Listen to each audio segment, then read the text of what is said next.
Welcome to the Knowledge Sector Indonesia podcast series. You can watch and listen our podcast at www.ksi-indonesia.org.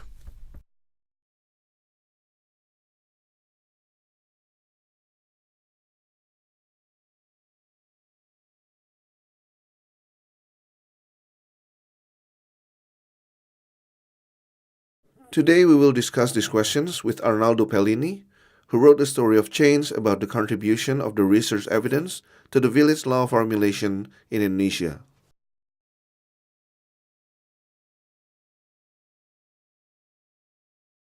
By working politically, what we mean is that we recognize that influencing and informing policy-making process is a complex and complicated process.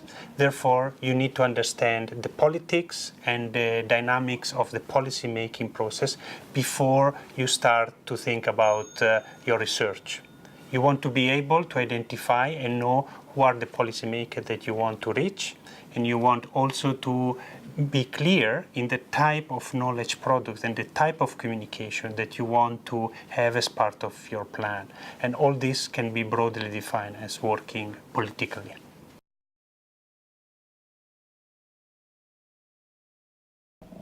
The Stories of Change is about a new law on village autonomy, which was passed by the Parliament in December 2013. That is the policy change from where the Stories of Change start. So we have a new legislation which is passed by the Parliament. How did we get to that new legislation and the new law on villages? We got through, of course, a very complex and complicated process, which involved, of course, political parties, the parliament, ministries, expert opinions, and many other things. We are tracking the process that led up to the legislation from the point of view of one policy research institute. So we are very specific in what the journey that we are trying to describe in the Stories of Change. This journey, the path that we follow up to the new law passed in December 2013, is the one that has at the center one policy research institute with whom we work, which is IRE, the Institute for Research and Empowerment, Policy Research Institute, which is based in Yogyakarta. What is interesting from the point of view of the Knowledge Sector Initiative is that IRE, as a policy research institute, has used policy research out of collaboration with other programs funded by the Australian government or by research conducted for national actors, has used research and experience and expertise that they have built over 10 or plus years to provide concrete policy suggestions to policy actors involved in the drafting of the legislation. Yes, there were. We cannot always assume that policy research organizations have direct access to policymakers or have the possibility to reach directly to whoever is involved in policy decision.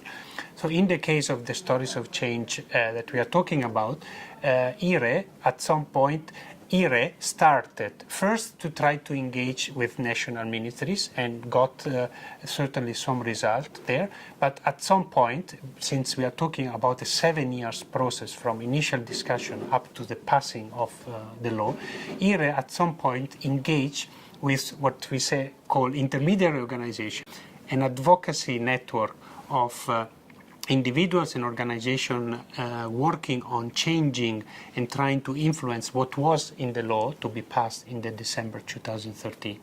This network is called Parade Nusantara and helped to bring the research that IRE had produced over the years, take it and disseminate it to inform more, if you want, the public opinion.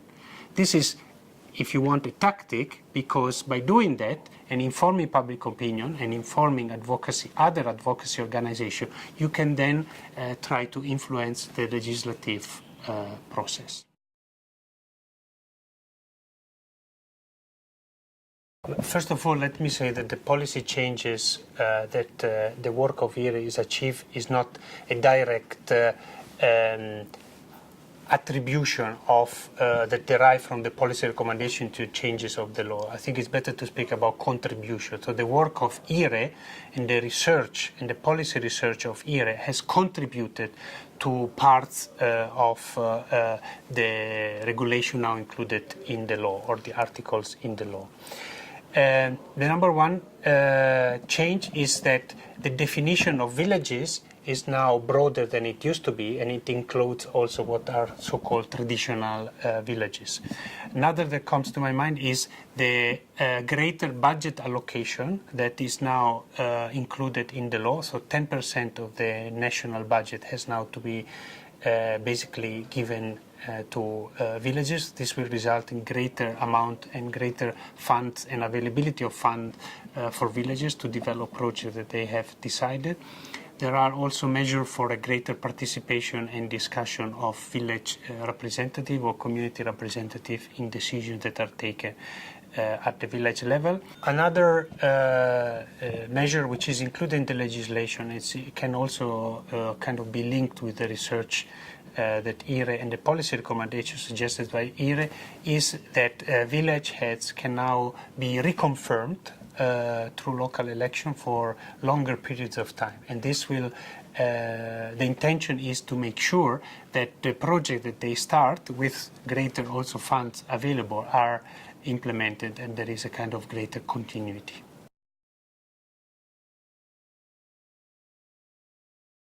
What we have learned is that policy research is one of the elements that you need to have in place in terms of informing policy decision-making process, such in this case the legislative process that led to the new village law. So it's one element. It's not the most important. It's one of many elements that contribute to a passing of a legislation. Now, what we specifically have learned from the experience of IRE is that a policy research institute or a policy research organization willing to inform and influence policy needs to be, first of all, good at doing research and be therefore credible in the policy recommendation that they suggest. They need to develop strategies to do that, but with an element of flexibility.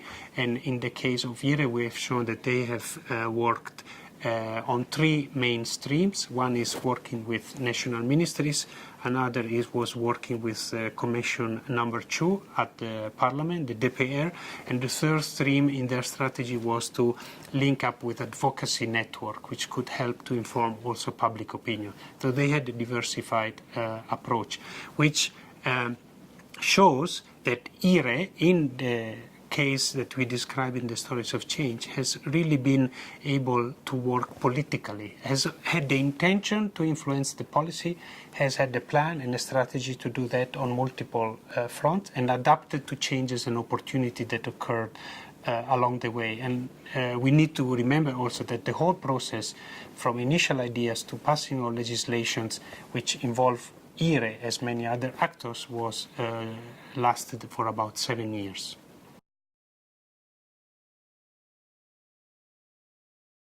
It entails definitely a degree of luck, I say more things in life, not only policy influence.